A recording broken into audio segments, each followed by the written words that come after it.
Good morning बच्चों। आज आपके लिए यानी क्लास 8 का चैप्टर 6 लेकर के आई हूँ और चैप्टर का नाम है प्राथमिक उपचार। क्या है प्राथमिक उपचार? आज आपको बताएंगे प्राथमिक उपचार क्या है। जैसे प्राथमिक उपचार में क्या होता है, जैसे हमें चोट लग जाती है और उसके बाद हम तुरंत डॉक्टर के पास नहीं जाते हैं, तो इसके लिए सबसे पहले क्या होता है, हम घर पर कुछ चीजें कर लेते हैं डॉक्टर से संबंधित, जैसे पट्टी बांध लेना, डिटॉल से साफ कर लेना या वहां पर मरहम लगा लेना। तो ये सारी चीजें क्या है, ये सारी चीजें हम क्या करते हैं, प्राथमिक उपचार के रूप में काम करते हैं। यानी एक तरीके से कह सकते हैं कि प्राथमिक उपचार क्या होता है कि हमें डॉक्टर के यहाँ जाने से पहले जो हम इलाज कर लेते हैं, जो हम अपने चोट के अनुसार इलाज करते हैं, दवा करते हैं, वो हमारा क्या होता है, प्राथमिक उपचार होता है। तो देखते हैं यहाँ पर प्राथमिक उपचार को डिटेल में। तो देखिए कि डॉक्टर के आने के पूर्व क्या लिखा है, डॉक्टर के आने के पूर्व की जाने वाली सेवा को हम क्या कहते हैं, प्राथमिक उपचार कहते हैं। डॉक्टर के आने के पूर्व की जाने वाली सेवा को ही यानी कह सकते हैं की जाने वाले इलाज, की जाने वाले डॉक्टरी कार्य, वो क्या होती है, प्राथमिक उपचार कहते हैं। अब देखिए प्राथमिक उपचार जिसको हम घर में एक तरीके से फर्स्ट एड बॉक्स कहते हैं, और प्राथमिक उपचार कहते हैं फर्स्ट एड। और फर्स्ट एड बॉक्स क्या है, फर्स्ट एड बॉक्स क्या होता है, इस तरह से बॉक्स घर पर होता है और उसमें हम कुछ जरूरी दवा से संबंधित जैसे पट्टी, उसके साथ साथ रुई यानी इसको कॉटन बोलते हैं, कैंची, और उसके बाद डिटॉल, दर्द की दवा, सूखने की दवा, मरहम, इस छोटी छोटी चीजें वहां पर उसमें रखते हैं, जिससे अचानक किसी को चोट लग जाए और उसका तुरंत इलाज हो सके, फर्स्ट एड हो सके, वो क्या होता है, प्राथमिक उपचार होता है। अब प्राथमिक उपचार मैंने बता दिया, फर्स्ट एड बॉक्स बता दिया। फर्स्ट एड बॉक्स क्या है, जिसमें कुछ दवा प्राथमिक उपचार से संबंधित कुछ आवश्यक सामग्री उसमें रखे होते हैं, जिससे इलाज किया जा सकता है, प्राथमिक उपचार किया जा सकता है, उसे ही क्या कहते हैं, फर्स्ट एड या प्राथमिक उपचार। अब देखते हैं कि प्राथमिक घटनाएं एवं उनके उपचार। अब प्राथमिक घटनाएं यानी कोई अचानक कोई घटना घट जाती है, उसके लिए क्या हमें उपचार करना चाहिए, क्या हमें देखरेख करनी चाहिए, इस पर चर्चा करेंगे। देखिए यहाँ पर है कि तीव्र ज्वर स्वस्थ व्यक्ति का औसत। देखिए तीव्र ज्वर सबसे पहले जानिए, तीव्र ज्वर का मतलब बहुत तेज बुखार चढ़ना। अब बहुत तेज बुखार चढ़ना यानी एक स्वस्थ व्यक्ति का सबसे पहले जानेंगे औसत तापमान कितना होता है। तो एक स्वस्थ व्यक्ति का औसत तापमान 98.4 डिग्री फ़ारेनहाइट होता है। कितना होता है, 98.4 डिग्री फ़ारेनहाइट होता है। और या जब इससे यानी जो 98.4 डिग्री फ़ारेनहाइट से 101 डिग्री फ़ारेनहाइट तक पहुंच जाता है, तो हम कहते हैं उसको बहुत तेज तीव्र बुखार है, 101, 104, 105। तो उस समय उसकी तीव्र बुखार होता है और उस समय उसको काफ़ी केयर करने की जरूरत होती है। यानी उसको बुखार से संबंधित कुछ प्राथमिक उपचार कर सकते हैं। ठंडे पानी की जो है, ठंडे बर्फ से जो है माथे पर कपड़ा भिगो कर रख सकते हैं, पूरी बॉडी को ठंडे पानी से भिगो साफ पोंछ सकते हैं। और इसके साथ साथ और उसकी कह सकते हैं कि यदि उसको थोड़ी दवा या पैरासीटामॉल आपने रखा है अपने बॉक्स में, तो वो क्या है उनको दे सकते हैं, जिससे उसकी जो बुखार तीव्र ज्वर जो चढ़ा हुआ है, बुखार चढ़ा हुआ है, वो नॉर्मल हो जाए। तो ये चीज़ें होती हैं जानना कि जब 98.4 डिग्री से 101 डिग्री तक पहुंच जाता है, वो क्या होता है, तीव्र ज्वर होता है। अब इसमें क्या है, इसमें हमें सबसे पहले छोटी चीज़ों को देख लेना चाहिए, यानी उसका बुखार चेक करना चाहिए। ज़्यादा बुखार है उसके सिर पर पट्टी रखना चाहिए, ठंडे पानी से उसकी बॉडी को पोंछना चाहिए। और इसके साथ साथ और यदि उसका बॉडी मतलब जो पैर है ठंडा है और बॉडी पूरी गर्म है, तो उसके पैर में कपड़े बांधना चाहिए गर्म कोई, जिससे उसका पैर भी गर्म हो जाए, नहीं तो ठंड गर्म से वो चीज़ें बैलेंस नहीं हो पाती हैं। तो ये चीज़ें हो गई। अब आता है हमारा लू लगना। अब देखिए लू लगना क्या होता है, अधिक देर तक कड़ी धूप में रहना। क्या है, अधिक देर तक कड़ी धूप में रहना तथा गर्म हवा में रहने से, यानी बहुत देर तक धूप में रहना, या बहुत कहीं हवा गर्म चल रही है वहाँ पर लगातार रहना, इससे क्या होता है, लू लग जाता है। क्या होता है, लू लग जाता है। इससे बॉडी पूरी गर्म हो जाती है, चक्कर सा आने लगता है, सुस्ती आ जाती है, कभी कभी व्यक्ति बेहोश भी हो जाता है। तो ये होता है लू लगने से। इस लू लगने में बचाव क्या करना चाहिए, हमें आम का पना और पीना चाहिए, और प्याज खाना चाहिए इसमें, और ठंडी चीज़ों का ज़्यादातर प्रयोग करना चाहिए। और घर से बाहर निकल रहे हैं तो मुंह को ढक करके रखना चाहिए, जिससे हमें लू का ज़्यादा एहसास ना होने पाए। तो ये इसका सावधानी बरतने की बात है। और इसके साथ साथ नेक्स्ट आते हैं, देखिए हमने यहाँ पे लिखा है रोगी को ठंडे और छायादार स्थान पर देना चाहिए, ठंडे पानी पिलाना चाहिए। अब आता है जलना या झुलसना क्या कहलाता है। अब देखिए जलना या झुलसना क्या है कि आग की लपट से, यानी आग कहीं जल रहा हो, उसकी लपट लग गई हो आपको, और रासायनिक पदार्थों को सेवन करने से, कभी कभी तेजाब या कुछ ऐसा चीज़ें यूज़ कर लेते हैं कि कोई केमिकल जिस त्वचा पे कहीं डालते हैं तो वो क्या होता है, पूरी तरह जल जाता है, झुलस जाता है। तो वही चीज़ें हैं, रासायनिक पदार्थों को से, तेजाब से, यानी तेजाब क्या होता है, जो पानी में, बैटरी के पानी में डालते हैं वो भी तेजाब ही होता है, जिसको हम H2SO4 बोलते हैं। तो तेजाब से और बिजली की धारा से, यानी बिजली का करंट लग जाने से तो झुलस जाता है व्यक्ति। तो इन सब स्थिति को ही क्या कहते हैं, जलना या झुलसना कहते हैं। कैसे, आग की लपट से, रासायनिक पदार्थों से, तेजाब से, बिजली की धारा से पीड़ित होना ही जलना या झुलसना कहलाता है। अब इसमें लक्षण क्या होते हैं, इसमें त्वचा जो है पूरी तरीके से लाल हो जाती है, कपड़े चिपक जाते हैं, त्वचा से चिपक जाते हैं। इनमें सावधानी क्या बरतना है कि जिस स्थान पर सबसे पहले इस तरह से जलो हो, ये तेजाब से जले हों, जैसे यहाँ पर बताएंगे हम आपको, तेजाब से जलने पर अमोनिया लगाते हैं, लेकिन और इसके साथ साथ यदि बिजली से जले हों तो वहाँ पर सबसे पहले कपड़े को बहुत आसानी से उतारना चाहिए, और इससे जो है वहाँ पर रगड़ना नहीं चाहिए। और ये जल रहा हो किसी आग की लपट से तो उसको कंबल उड़ा देना चाहिए। तो ये सब चीज़ें हमें ध्यान में रखना चाहिए। देखिए यहाँ पर है, ये चीज़ें हो गई कि लू लगना, तीव्र ज्वर होना, जलना या झुलसना। अब आता है रासायनिक पदार्थों से जलना।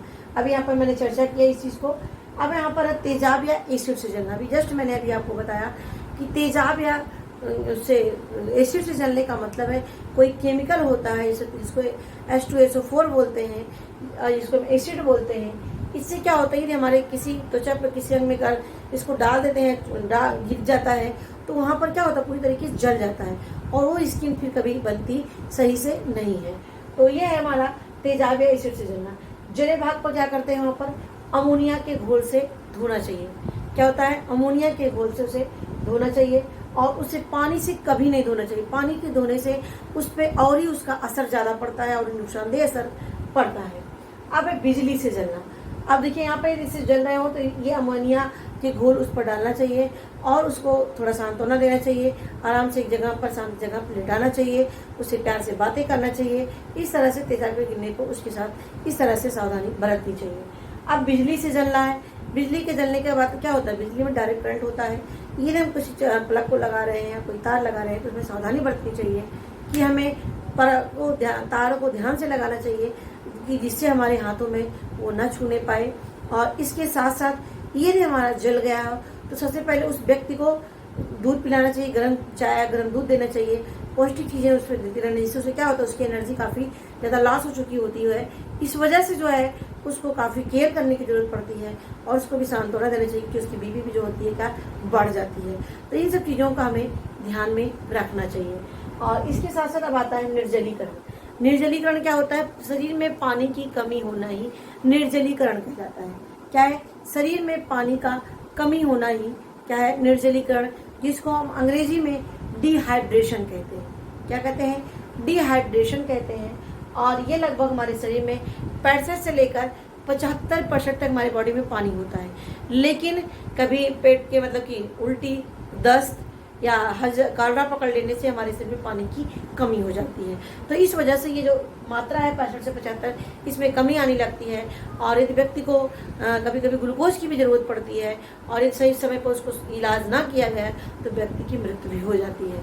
और बच्चों को देखिए डायरिया भी इसमें पकड़ लेता है। डायरिया से बच्चे क्या होता है, डिहाइड्रेशन के शिकार हो जाते हैं, यानी उनके अंदर शरीर में पानी की कमी हो जाती है। तो हमें डिहाइड्रेशन पे ध्यान रखना चाहिए। हमारे शरीर में 65 से 75% तक पानी होता है और इसे हमें बनाए रखना चाहिए और हमें पानी को ज़्यादा यूज करना चाहिए, खास करके गर्मियों के मौसम में, जिससे हमारे शरीर में पानी की कमी ना होने पाए।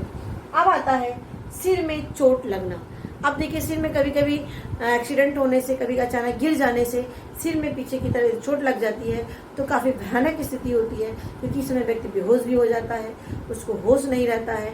कभी कभी उसके क्या होता है, ब्लड उसके सिर में जम जाते हैं, जिसको क्या बोलते हैं, ब्रेन हेमरेज कहते हैं, और फिर व्यक्ति की मृत्यु हो जाती है, यानी उसकी जो नसें होती है ब्रेन की वो फट जाती हैं। तो इन बातों का हमें ध्यान रखना है। सिर में हड्डी के टूटने पर व्यक्ति बेहोश हो जाता है और कभी कभी क्या होता है, ब्रेन हेमरेज हो जाता है। इसके लिए हमें रुकना नहीं चाहिए, बल्कि इनके लिए हमें डॉक्टर से सलाह तुरंत लेनी चाहिए, क्या कैसे करना है। सबसे पहले ब्लड बह रहा है तो उसको रोकने की कोशिश करना चाहिए, जिससे ब्लड सबसे पहले रुके। उसके बाद हमें उस जो स्पेशलिस्ट हो उनसे संपर्क करना चाहिए, जिससे उसका सही समय पर इलाज हो सके। अब आता है हड्डी का टूटना। अब हड्डी का टूटना क्या है कि कभी कोई दुर्घटना हो जाने पर, घाव हो जाने पर, यानी हो जाने पर क्या होता है, हड्डी टूट जाती है, मोच आ जाता है उसमें, और इससे क्या होता है, तो कई प्रकार की हड्डियां हमारे शरीर में टूटती हैं। सबसे पहले जानिए, कभी दुर्घटना होने पर शरीर में घाव हो जाता है, टूट जाते हैं, मोच आ जाते हैं, और इसी को हम हड्डी का टूटना कहते हैं। अब जो हड्डी का टूटना होता है वो कितने प्रकार का होता है, तो हड्डी का टूटना मुख्य रूप से 4 प्रकार का होता है। क्या होता है, 4 प्रकार का होता है। पहला होता है साधारण टूट। साधारण टूट का मतलब जहाँ पर टूट जाती है, जहाँ पर 2 हड्डियाँ आपस में टूटती हैं वहाँ पर सूजन सा आ जाता है, दर्द होने लगता है, सूजन आ जाती है और छूने पर दर्द होता है, ये है वहाँ पर साधारण टूट जिसे कहते हैं। पचड़ी टूट क्या है कि ये एक हड्डी दूसरे हड्डी में क्या होती है, जाके धंस जाती है, वहाँ पर वो हमारी पचड़ी टूट होती है। संयुक्त टूट होती है, कच्ची टूट होती है। तो ये सारी चीजें आपको जानना यहाँ पर जरूरी है। देखिए यहाँ पर जो पचड़ी टूट है, इसमें क्या होता है, इस प्रकार की हड्डी टूटने में हड्डी के सिरे पर एक मतलब हमने आपको बताया, एक सिरा दूसरे सिरे में जाकर के क्या होता है, घुस जाता है। अब दूसरा जो हमारा संयुक्त टूट आता है, इसमें क्या है, इसमें हड्डी टूट में हड्डी के टूटे सिरे त्वचा को फाड़कर बाहर आ जाते हैं। यानी इसमें जो संयुक्त टूट होता है, इसमें जैसे हमारी ये त्वचा है, इस त्वचा की हड्डियां यहाँ से टूट करके वो बाहर की तरफ दिखाई देने लगती हैं कि वो हड्डी टूट के, यानी वो त्वचा से भी बाहर निकल जाती हैं, वो हमारी क्या होती है, संयुक्त टूट होती है। और चौथा आता है हमारा कच्ची टूट। कच्ची टूट में क्या होता है, इस प्रकार की जो हड्डी की टूटती, इसमें टूटती नहीं है बल्कि वहाँ से लचक जाती है। क्या होती है, टूटती नहीं है बल्कि वहाँ पर लचक जाती है। और ये बच्चों की जो हड्डी होती है उसमें यदि कैल्शियम और फास्फोरस की कमी होती है, उस स्थिति में बच्चे की जो हड्डी होती है वो क्या होती है, उस स्थान पर लचक जाती है, क्योंकि उनकी मोस्टली जो हड्डियाँ होती हैं वो किसकी होती है, कार्टिलेज की बनी होती है, इसीलिए बच्चों के गिरने पर चोट उनको नहीं लगती है। तो ये हमने आपको बताया कितने प्रकार की हड्डियाँ हमारे शरीर में टूटती हैं। साधारण टूट, जिसमें टूट जाती है साधारण स्थान पर, और वहाँ पर क्या होता है, दर्द होता है, सूजन आ जाती है। पचड़ी टूट में क्या होता है, एक दूसरे के सिरे जाकर के धंस जाता है। तीसरे में क्या होता है, त्वचा से बाहर निकल जाती है हड्डी। और कच्ची टूट क्या होती है, इसमें बच्चों की हड्डियाँ कैल्शियम और फास्फोरस की कमी की वजह से टूट जाती हैं, मतलब टूटती नहीं है, वो लचक जाती हैं। तो ये क्या होती हैं, कच्ची टूट होती है। तो ये चीज़ें हो गई आपकी। और इसमें करना क्या चाहिए, इसमें कि घायल को तीव्र पीड़ा का अनुभव इसमें सबसे पहले होता है। जान लीजिए कैसे क्या पहचान करेंगे। प्रभावित स्थान पर सूजन आ जाता है। हड्डी के टूटने के स्थान को हिलाना डुलाना नहीं चाहिए, और हड्डी के टूटने से अंग का निष्क्रिय हो जाता है, इसीलिए वहाँ पर तुरंत देर नहीं करना चाहिए, बल्कि हमें डॉक्टर से संपर्क करना चाहिए। और इसके लिए क्या है, टूटी हुई हड्डी पर किसी पटरी से सहारा लगाकर उसकी पट्टी बांध दें। यानी अभी आप डॉक्टर के पास पहुंचने में देर है तो वहाँ पर एक कोई कड़ी सी लकड़ी हो, वो मतलब दफ्ती टाइप में हो, जिससे उस हाथ में चोट लगी है तो हाथ के सहारे उसको बांध देना चाहिए। तो ये चीज़ें हुए, इन सब चीज़ों का ध्यान में रखना चाहिए। यदि हड्डी के टूटने के स्थान पर रक्त स्राव यानी ब्लड निकल रहा हो तो उसे हमें रोकने का प्रयास करना चाहिए। तो ये चीज़ें हो गई आपकी बुक में जो दिया गया है, हमने आपको बताया। चैप्टर 8 में प्राथमिक उपचार किसे कहते हैं, प्राथमिक उपचार यानी डॉक्टर के आने से पहले जो उपचार करते हैं उसे क्या कहते हैं, प्राथमिक उपचार कहते हैं। और इसमें हमने आपको बताया जो प्राथमिक घटनाएं क्या होती है। डिफ्यूजन होता है, लू लगना, जलना या झुलसना, और रासायनिक पदार्थों से जो होते हैं तेजाब या एसिड से जलना, बिजली से जलना, निर्जलीकरण होना। निर्जलीकरण मैंने आपको बताया, पानी की कमी हो जाना शरीर में, और सिर में चोट लगना है जिसको हमारे शरीर से ब्लड निकलने लगता है, कभी कभी ब्रेन हेमरेज भी हो जाता है, और हड्डी टूटती है, हड्डी भी टूट जाती है कभी कभी खेलने से बच्चों के। तो इससे हड्डियाँ कितने प्रकार से टूटती है? 4 प्रकार से। एक साधारण टूट, एक हमारा पचड़ी टूट, संयुक्त टूट और कच्ची टूट। तो ये बातें आपको याद रखना है और आपके एग्जाम में इससे संबंधित क्वेश्चन आएंगे, और इसमें फिर मैं आपको कराऊंगी इससे क्वेश्चन। लेकिन आप 1 से 2 बार इस वीडियो को देखें जिससे आपको सारी बातें एक बार में ही समझ में आ जाएं। तो आशा करती हूँ बच्चों आपको समझ में आया होगा। यदि आया होगा तो कमेंट बॉक्स में लिखिएगा, और मेरे वीडियो को लाइक अवश्य कर लीजिएगा। मेरे वीडियो देखने के लिए आपको धन्यवाद।